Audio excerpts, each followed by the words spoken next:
Hey guys, it's Tib here again. Another rainy day. It's rained 37 out of the last 40 days here. It's never rained like this in North Carolina before. It's a pain in the ass, I'll tell you what. As you can see, I did not tie down these tomatoes in the last 6 days. This is 6 days of growth, and the reason I did this is because I wanted to show you guys what kind of growth I was getting out of these plants, and the only way I was going to be able to do it was to not tie them down like I had been, previously. And I'm going to go along and show you what's going on here. This is of course, I took the squash out and I've got them in buckets now. And what I've done is I've replaced them with peppers. This is a yellow pepper. It's got, I don't know, 4 or 5 peppers coming up on it. Back to our green pepper, the one that the rain keeps knocking the fruit off of. I can't keep the fruit on it. It's a real pain in the ass, to be honest. The jalapeno, it's got the one jalapeno sitting down there. It's doing okay, I guess, for what it is. I mean, this rain is really, this weather is absolutely screwy for North Carolina. Here we go to these big boys. You can see that this is probably, I don't know, 8 inches of growth in 6 days. Today's actually the beginning of day 7. So, I mean, they've got a lot of really, really nice smell coming off of them. I mean, they smell great. This particular plant here has not started putting flowers off yet. I would expect that it's going to anytime soon, but as of today, it has not done that yet. The Roma tomatoes obviously are already starting to.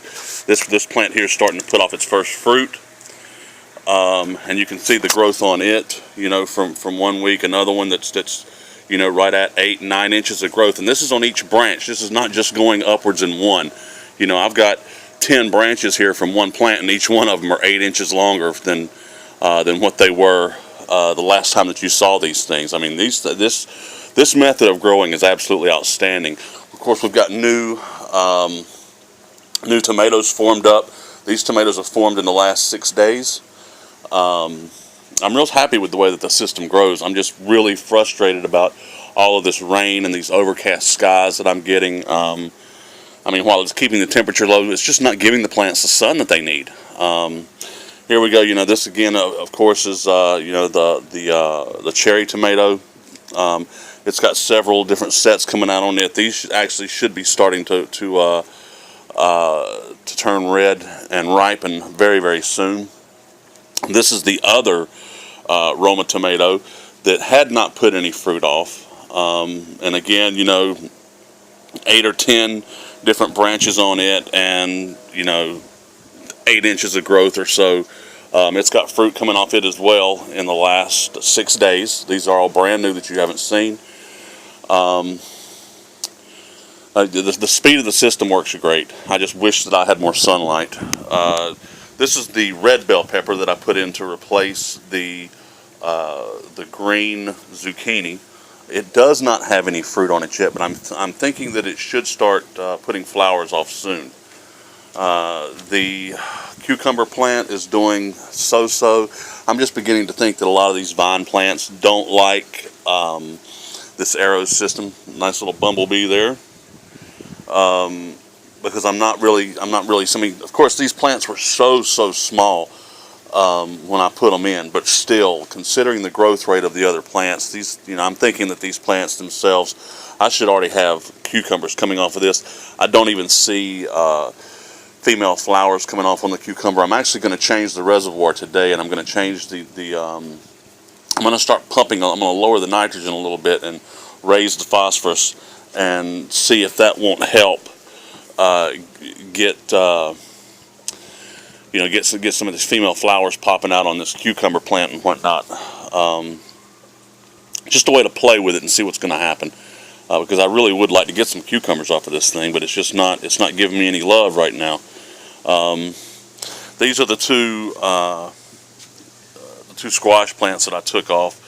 To be honest, I really can't give them any food because of the rain. the soil is staying so wet that there's really nothing that I can do with it. I mean, they're still alive, of course. They were put in here a week ago, 6 days ago. But there's definitely some color change. That the color is darker in this soil. The soil, I think that I put them into, I believe it had some type of time-release nutrients in it, and that might be why the color's changing. But I just, this was an epic fail. I just don't think that squash and cucumber, perhaps even, I don't know what type of plant. Maybe they're in the same family and they just don't like Aero. I managed to pick this plant up when I went to go get these buckets. I managed to pick this plant up. This is it was oddly grown. It had three, from what I've been able to identify, 3 different types of peppers in it. What appears to be a Mexi Bell, which is this here, which is a really, really great pepper. And then there is a golden cayenne, which is here. And then this is a hot yellow banana here. So there were 3 different types of peppers put in this one pot, and they only wanted $10 for the damn thing. And I was like, shit, I can't beat that with a stick. I need some peppers anyway, because I'm not getting anything at the house. So I picked these right here up, and then, of course, as soon as I put it out here, the freaking rain started knocking all the flowers off. That's one of my biggest problems is that the rain keeps knocking my flowers off. If this was in a greenhouse, it would be going crazy right now, but it's not. And I'm suffering for it, but it is what it is. Well, this is Tib. This is, I don't know what day it is. I'm just going to post a damn video. I'm pretty frustrated about not having any fruit yet. The growth is doing fine. No doubt in my mind, once I put this thing in a tent or in an area where I don't have to worry about any type of weather beating down on it, that it's going to grow cannabis real fast. I'll get back with you guys next week and let you see exactly where we're sitting at.